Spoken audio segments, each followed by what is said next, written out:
Assalamualaikum warahmatullahi wabarakatuh. Berjumpa kembali dengan saya tentunya di cerita horor. Bagaimana kabar kalian? Semoga baik-baik saja ya, dan dijauhkan dari berbagai mara bahaya. Amin. Nah, bagi kalian yang belum subscribe, silahkan subscribe terlebih dahulu supaya tidak ketinggalan cerita-cerita seram selanjutnya. Nah, di video kali ini saya akan membawakan cerita. Sebelum mulai ceritanya, seperti biasa, di dalam cerita ini semua nama dan tempat disamarkan demi menjaga privasi. Langsung saja, seperti apa ceritanya? Simak video ini sampai habis. Daripada penasaran, tak usah kelamaan lagi, kita masuk ke ceritanya.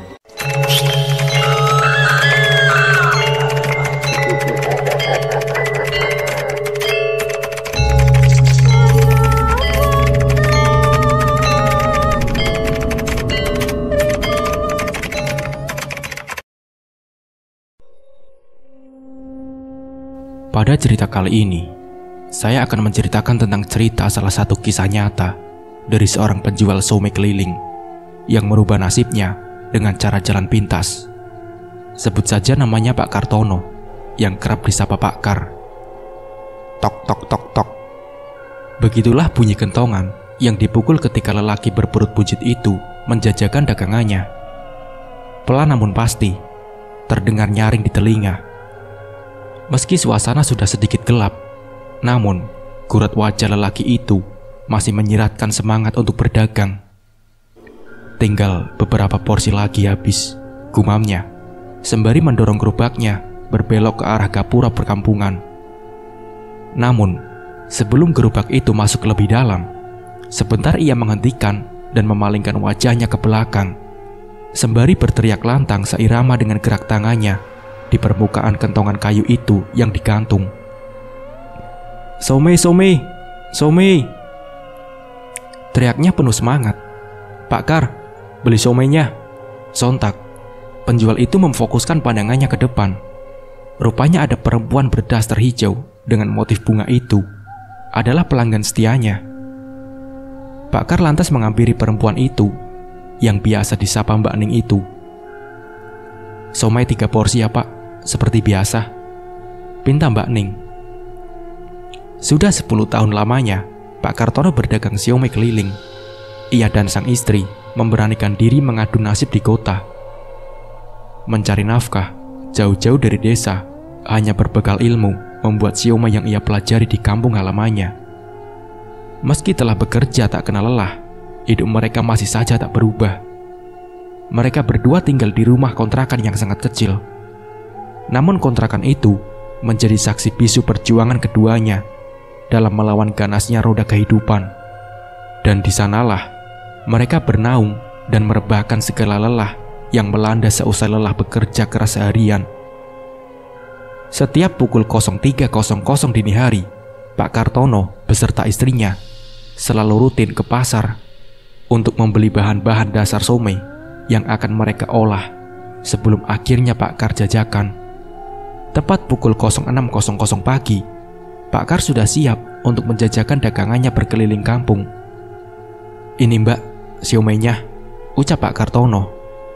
"Terima kasih ya Pak," sahut Mbak Ning, seraya menyodorkan beberapa lembar uang 10 ribuan. "Alhamdulillah," desisnya pelan. Pak Kartono pun kembali menata beberapa piring dan berniat segera beranjak. Namun, seorang pria bertubuh buncit segera menghentikan langkahnya. "Pak, siomay 1 ya, makan di sini saja," lontarnya. "Baik Mas, ditunggu dulu ya," kata Pak Kar. Pak Kar lantas menurunkan sebuah bangku plastik dari atas gerobaknya dan mempersilahkan pria itu duduk. Tak membutuhkan waktu yang lama untuk menyediakan sepiring siomay dengan bumbu kacang yang sangat menggoda. Sebab ini memang telah menjadi keahliannya. "Silakan Mas, ini siomaynya," kata Pak Kar. Terima kasih ya Pak." Pak Kar yang nampak melihat sekeliling, sesekali matanya mengamati pelanggan yang sedang menikmati siomay yang ia buat. Tak berselang lama, lelaki bertubuh buncit itu berceleduk. "Enak ya Pak siomaynya?" Pak Kar pun tersenyum kecil. Ada sedikit kebanggaan dalam hatinya. "Terima kasih Mas," sahutnya pelan. Selama hampir 15 menit, Pak Kar menunggu pelanggan itu selesai menyantap siomay buatannya. Seusai menerima uang, Pak Kar segera membereskan piring dan mengembalikan kursi pada tempat semula. Ia lantas kembali mendorong gerobaknya berkeliling menyusuri jalan. "Besok lewat lagi ya Pak," teriak pria berbadan buncit itu yang merupakan rekan baik Mbak Ning. Pak Kar lantas mengacungkan jempolnya ke atas. Meski memiliki beberapa pelanggan tetap, hasil jualan Pak Kar masih begitu kurang untuk memenuhi kebutuhan sehari-hari. Selama hampir 10 tahun hidup di kota, nyatanya ia masih saja melarat. Ditambah lagi, ia dan istrinya belum juga memiliki momongan, seolah menambah beban dalam hidupnya. Namun mereka tak lantas menyerah. Keduanya berusaha keras agar momongan itu hadir di tengah-tengah mereka. Akan tetapi, sekeras apapun upaya manusia, tetaplah Tuhan yang menentukan. Beberapa saat berjalan, Pak Kar memfokuskan pandangannya beberapa meter ke depan, di mana sebuah pos kampling nampak begitu ramai.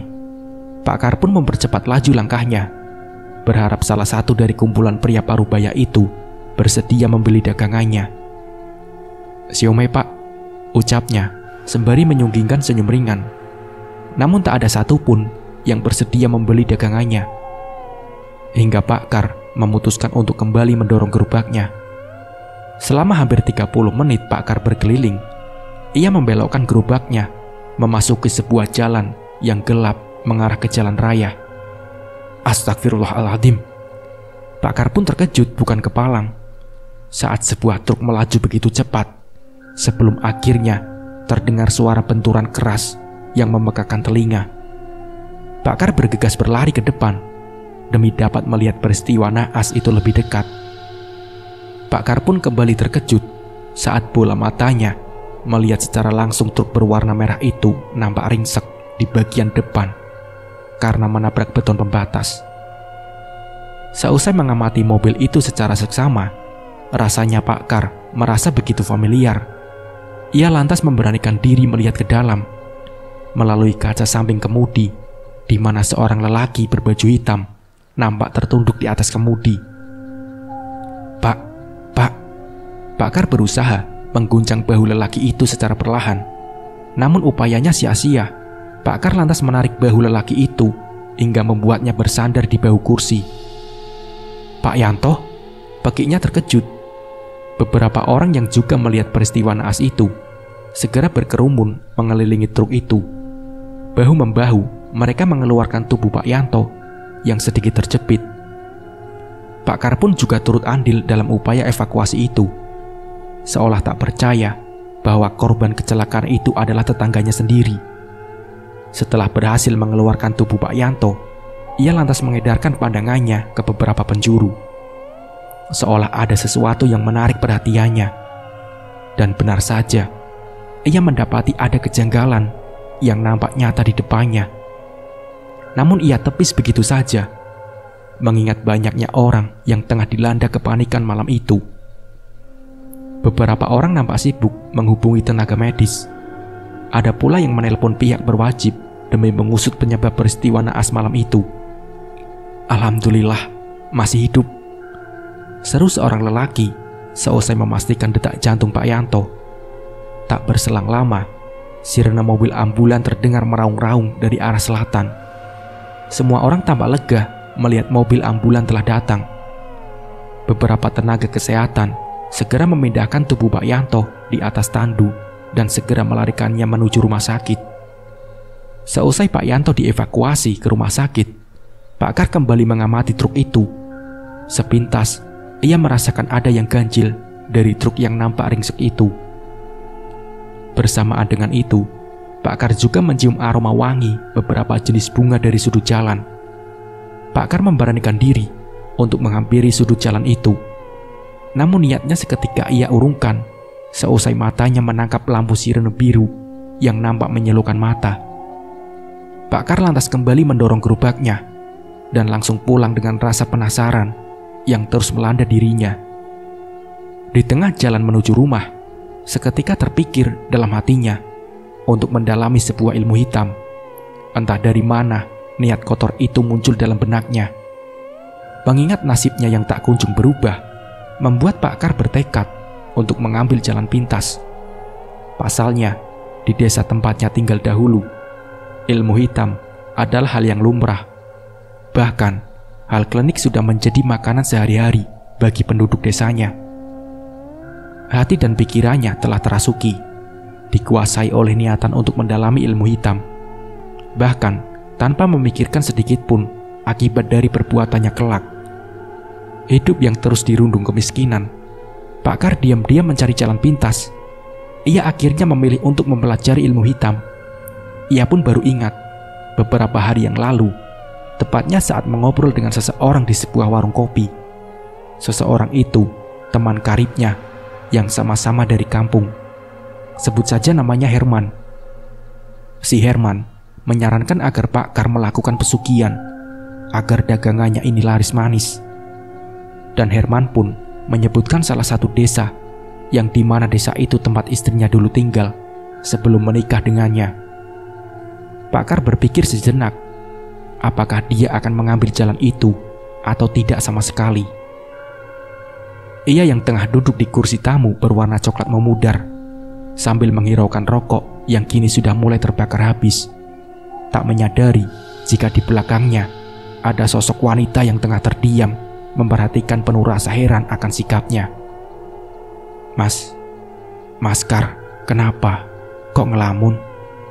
Tanya seorang wanita yang tak lain istri dari Pak Kar, kala tak tahan lagi dengan rasa penasaran melihat sikap suaminya. Pak Kar tergeletak kaget mendengar suara istrinya yang kini sudah berdiri tepat di belakang sambil menyentuh bahunya, membuyarkan lamunannya. Namun tak berselang lama, raut wajah Pak Kar terlihat memancar, bahkan lebih terlihat jelas saat dirinya ingin membicarakan sesuatu hal dengan istrinya. Entah berapa lama, istrinya ini terhanyut oleh penjelasan dari suaminya tentang pesugihan yang akan ia lakukan. Awalnya istrinya ini langsung menolak dengan tegas, namun sesaat kemudian ia mengiyakan setelah Pak Kar memberitahu jika kedepannya mereka akan hidup bergelimang harta. Saat Pak Kar ini bangkit dan beranjak menuju kamar mandi yang berada di belakang untuk menuntaskan hajatnya, Pak Kar yang hendak kembali ke ruang tamu, namun langkahnya seketika terhenti. Manakala pintu kamar mandi tiba-tiba tertutup keras. Netranya menangkap satu sosok tengah berjalan cepat, nyaris berlari ke arah samping ruangan kamar mandi. Ia penasaran. Baru saja kakinya menginjak lantai dapur, pencariannya terhenti ketika Pak Kar mendengar teriakan keras istrinya. Di saat itulah Pak Kar baru menyadari istrinya sudah tergeletak di lantai. Dan dengan tergesa-gesa ia membopong tubuh istrinya masuk ke dalam kamarnya. Setelah beberapa kali Pak Kar mengoles hidung istrinya dengan minyak kayu putih, sampai akhirnya tersadar. Pagi hari setelah mengalami hal buruk, Pak Kar masih teringat dengan ucapan Herman tempo hari. Ia berniat siang ini akan bertolak ke kampung halaman istrinya setelah berpamitan dengan istrinya. Wajahnya terlihat semangat dengan guratan yang semakin hari semakin jelas. Terlihat jelas dari pancaran indera penglihatannya. Sebuah semangat yang menggebu-gebu. Lain halnya dengan istrinya Pak Kar. Ia masih teringat dengan sosok yang mendatangi malam itu. Tapi lagi-lagi, semua itu hanya mampu ia pendam. Berat baginya untuk mengatakan kepada sang suami atas apa yang telah dirinya alami semalam. Dengan seizin sang istri, Pak Kar akhirnya memesan tiket kereta untuk tujuan kota Gudeg untuk menemui salah satu kerabatnya yang akan menemaninya. Setelah 10 jam perjalanan, binar kebahagiaan terpancar dari raut wajah Pak Kartono. Manakala ia akhirnya tiba di stasiun yang kini terlihat lebih ramai, hiruk-pikuk para insan daripada 10 tahun yang lalu. Ia berjalan keluar dari stasiun. Sesekali, matanya menyapu ke sana kemari, mencari seseorang yang akan menjemputnya. Dan saat itulah, satu teriakan lantang dari lelaki yang bertubuh tinggi menyadarkan Pak Kar yang sedang kebingungan. Kar! Teriaknya sembari melambaikan tangan, memberikan satu isyarat. Pak Kar seketika menoleh ke arah suara. kala ia mengetahui jika lelaki bertubuh tinggi itu sudah berdiri tak jauh dari posisi ia berdiri. Setelah berbincang dan menanyakan kabar, akhirnya mereka segera meninggalkan stasiun itu. 1 jam perjalanan, mereka berhenti sejenak di sebuah warung kopi pinggir jalan, menikmati suasana pedesaan yang sudah mulai berkembang. Meski rembulan sudah menunjukkan wajahnya, namun tak membuat Pak Kar mengendurkan semangatnya. Beberapa saat kemudian, setelah ia menghabiskan beberapa teguk kopi miliknya, seketika teringat dengan istrinya. Di lain tempat, sepi dan dingin itulah yang dirasakan Siti, istri Pak Kar. Malam itu, ia berniat untuk mengunjungi tetangga dekatnya untuk mencari teman berbincang. Namun saat langkah pertama Siti keluar, ia dibuat tercengang manakala tepat di hadapannya, ia melihat satu sosok yang sangat ia kenal. Siti mencoba untuk memastikan apakah ia sedang berhalusinasi atau memang nyata. "Mas Kartono?" tanya Siti penuh selidik. "Kok balik, Mas? Gak jadi toh?" kata istrinya. Namun sosok yang mirip dengan suaminya itu hanya terdiam sembari berjalan masuk melewatinya. Siti mulanya sedikit curiga. Namun setelah yakin jika itu Kartono suaminya, Siti menutup pintu. Ia segera bergegas melangkah menuju dapur. Jari-jari tangannya langsung menakar gula serta bubuk kopi ke dalam gelas. Akan tetapi, sebelum ia menuangkan air panas pada gelas, Siti sedikit terjingkat kaget kala satu siutan angin lembut dan dingin menerpa di balik telinganya. Jantung Siti mulai terasa berdegup kencang, dibarengi desiran darah yang mengalir lebih deras ketika dengan perlahan sosok suaminya mendekatinya.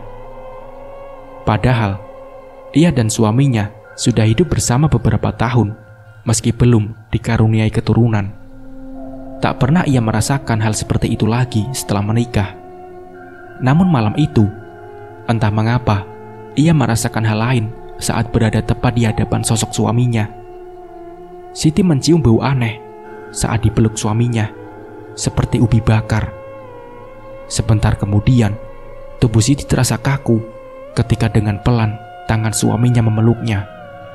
Tak lama, Siti benar-benar merasakan hal aneh. Tidak biasanya suaminya sangat agresif. Namun, semua itu hanya mampu Siti ucap dalam hati. Tanpa ia sadari, tubuhnya sudah terdorong masuk ke dalam kamar bersama tubuh dingin sosok suaminya. Di esok harinya, Siti terbangun tanpa sehelai menutupi tubuhnya. Dengan kondisi yang masih lemas, pandangannya nanar menatap atap. Saat matanya menyapu ruangan, tak didapati sosok suaminya, membuat dirinya meyakini bahwa sosok yang telah menggaulinya semalam bukanlah Kartono. Entah beberapa kali Siti merasakan kenikmatan. Yang ia rasakan saat itu, seluruh tubuhnya terasa nyeri dan ngilu. Kekuatan suaminya malam itu terasa sangat berbeda dengan biasanya. Beberapa pertanyaan sudah Siti siapkan untuk suaminya. Namun, setelah mencari di setiap ruangan, ia tak mendapati suaminya berada. Siti terkejut setelah mendapati pesan dari handphonenya. Pesan dari suaminya yang mengabari jika malam itu ia sudah sampai di kota Gudeg. Seketika, Siti terduduk dalam diam, meratapi kejadian beberapa jam yang lalu menimpanya. Pikirannya kalut, memikirkan hal selanjutnya yang akan terjadi. Dengan perasaan yang campur aduk, Siti bergegas menekan tombol pada layar handphonenya. Ia menelpon suaminya untuk menceritakan kejadian beberapa jam yang lalu. Alih-alih memberi kenyamanan, justru Pak Kartono menganggap jika istrinya ini hanya bermimpi atau berhalusinasi. Siti yang mendengar kalimat itu sedikit emosi karena apa yang ia alami semalam memang nyata. Namun beberapa menit kemudian, setelah Siti terdiam, emosinya berangsur meredup kala suaminya ini memberikan kabar baik untuk kehidupan mereka. Dirasa sudah cukup, mereka akhirnya melanjutkan perjalanan yang tertunda. 30 menit sudah berlalu, dengan lelaki gondrong yang menjadi driver motor miliknya, juga sebagai penunjuk jalan, masih terus memacu dan mengarah ke ujung timur kota Jogja. Sebuah keberanian yang luar biasa. Dua orang yang hampir berusia senja yang rela menempuh jarak jauh dan perjalanan sepi dan terkenal akan angker. Rela melewati sela-sela hamparan sawah demi sebuah urusan duniawi yang tak berpangkal. Menembus jalan gelap, hanya cahaya dari pantulan lampu motornya sebagai penerangan jalan. Hingga akhirnya, mereka sampai pada sebuah rumah kecil, atau lebih disebut sebuah gubuk. Setelah beberapa ratus meter berjalan, mereka berhenti tepat di depan pelataran luas dengan pemandangan yang membuat mata tercengang. Setelah keberanian memenuhi benaknya, mereka memberanikan berjalan menuju tangga kayu yang mengarah ke atas, di mana terdapat sebuah pintu papan kayu berukir sebagai akses utama untuk masuk ke dalam gubuk. Sunyi dan hening sebentar terasa menyentuh jiwa Pak Kar. Itulah yang ia rasakan saat tiba di sana. Namun dari semua itu tak dipungkiri oleh Pak Kar bila ada ketidaknyamanan yang mulai menghinggapi. Dengan tatapan kebingungan sekaligus penasaran, Pak Kar menyapu pandangannya. Sejenak ia berdiam diri sebentar, merasakan kesunyian sejenak, sembari melihat langit-langit. Sedetik kemudian terdengar suara pintu terbuka. "Monggo, sudah aku tunggu." Pak Kar serta saudaranya ini sedikit terperanjat kaget mendengar suara pintu terbuka. Disusul suara serak seorang lelaki tua berbaju serba hitam dengan belangkon kain hitam membalut kepala menutupi rambut putihnya. "Iya Mbah, ini saya Kartono," sahut Pak Kar memperkenalkan diri. "Oh iya, silakan masuk," ajak lelaki tua dengan wajah datar. Tanpa menyahut dan menunggu, Pak Kar segera melangkah masuk mengikuti sosok pemilik gubuk. Sesampainya di dalam, tubuh Pak Kartono seketika merinding. Raut di wajahnya begitu kentara ketika melihat isi dalam gubuk yang tak lebih luas dari kamarnya, di mana di setiap sudut ruang berdinding papan tertutupi kain hitam menjuntai. Terdapat juga sebuah tungku kecil yang mengeluarkan kepulan asap putih dengan aroma khas wangi dupa kawi. "Ada perlu apa, Kang? Kok malam-malam nekat ke sini?" tanya sosok lelaki tua, sembari menyalakan dupa kawi yang sebelumnya sudah hampir habis terbakar. "Ini, saya mau minta bantuan kali Mbah untuk menyelesaikan masalah," ujar Pak Kar sedikit terbata. "Apa keperluannya?" tanya sang lelaki tua. Saat itu, Pak Kar menceritakan semua permasalahannya. Satu tarikan nafas berat mengawali cerita. Ia begitu detail menceritakannya. Sang lelaki tua berbawakan tinggi kurus yang mendengarkan begitu seksama. Sebentar menganggukkan kepala beberapa kali. Matanya menatap Pak Kar dengan lekat. "Sekarang, permintaan kamu apa? Tapi sebelumnya harus diingat, kalau keinginanmu terwujud, pasti ada imbalannya," ucap sosok lelaki tua tegas setelah mengetahui permasalahan yang dihadapi Pak Kar. "Iya Mbah, saya sanggup, asal bisa terwujud," jawab Pak Kar tanpa ragu. Membuat sosok lelaki tua itu yang dipanggil Mbah Harjo tersenyum tipis. Perbincangan terus berlanjut dengan semua tujuan dan apa yang diinginkan Pak Kar. Kenekatan yang diungkapkan membuat saudaranya Pak Kar sedikit terperanjat. Ia tak menduga jika saudaranya ini sangat berambisi demi kekayaan yang melimpah. Ia rela menggadaikan nyawanya sendiri setelah semua keinginan telah mendapat kesanggupan Mbah Harjo, dan Pak Kar pun menyanggupi semua syaratnya.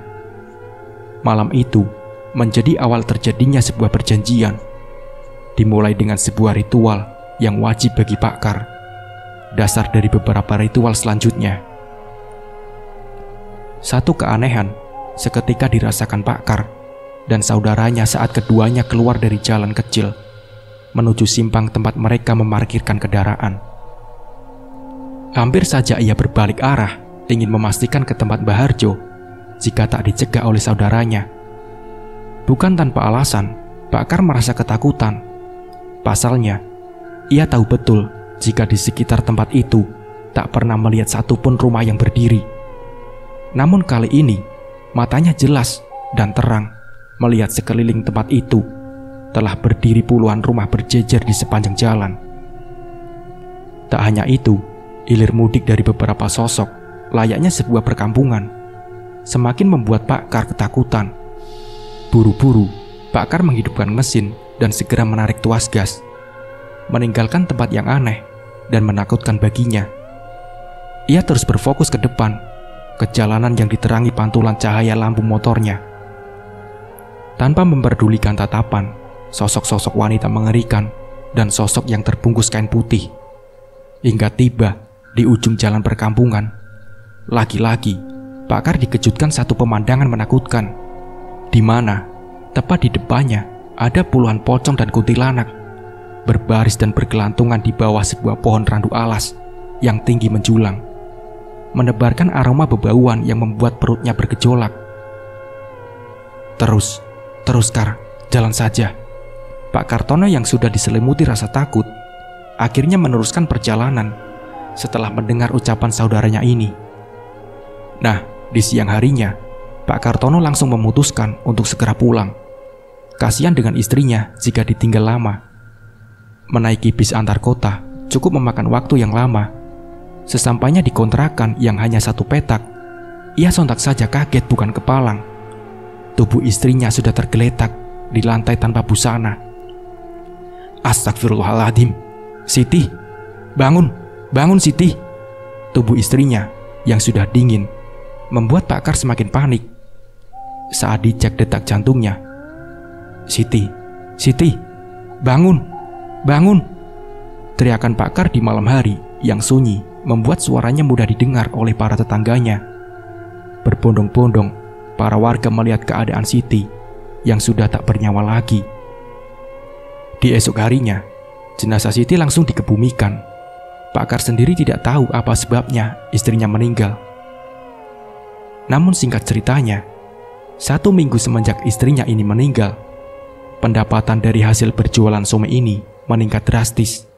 Sampai 1 bulan lamanya, ia bisa membeli motor. Para tetangganya pun tak ada yang curiga dengan apa yang sebenarnya dilakukan oleh Pak Kar. Pak Kar sendiri tak lupa selalu melakukan ritual di setiap malam Jumat. Dengan berjualan somai, pundi-pundi uang pun mudah ia dapatkan tanpa memikirkan dampak untuk kedepannya. Dari mulai hidup di kontrakan kecil, sekarang Pak Kar sudah bisa membeli rumah yang begitu besar. Tak masalah hidup sebatang kara, yang ada di pikirannya hanya yang penting aku kaya raya. Hidup berkecukupan, tanpa susah payah bekerja. Ia pun sudah tak lagi berjualan somai, tapi Pak Kar memiliki usaha di bidang industri. Dan tak lupa juga, setiap bulannya pasti ada orang yang dijadikan tumbal. Saking banyaknya orang yang sudah ditumbalkan, para warga pun mencurigai Pak Kartono. Isu tentang pesugihan pun sudah beredar di khalayak umum. Apalagi tubuhnya Pak Kartono ini seperti orang yang tersiram air panas. Banyak bintik-bintik putih di tubuhnya. Seorang ustadz yang sering melihat Pak Kar kesana kemari, entah pergi kemanapun mulai curiga. Dengan batinnya, ustadz itu mengetahui apa yang dilakukan oleh Pak Kar selama ini. Dan akibat dari apa yang sudah dilakukan Pak Kartono, istrinya meninggal. Tubuhnya berbintik-bintik putih, serta tubuhnya kian kurus. Isu ritual pesugihan yang dilakukannya ini membuat Pak Kar khawatir akan diketahui oleh tetangganya. Nah, satu waktu, di mana malam itu malam Jumat, seharusnya Pak Kar melakukan ritual rutinnya. Namun malam itu, Pak Kar kedatangan tamu, sampai larut malam tidak beranjak pergi.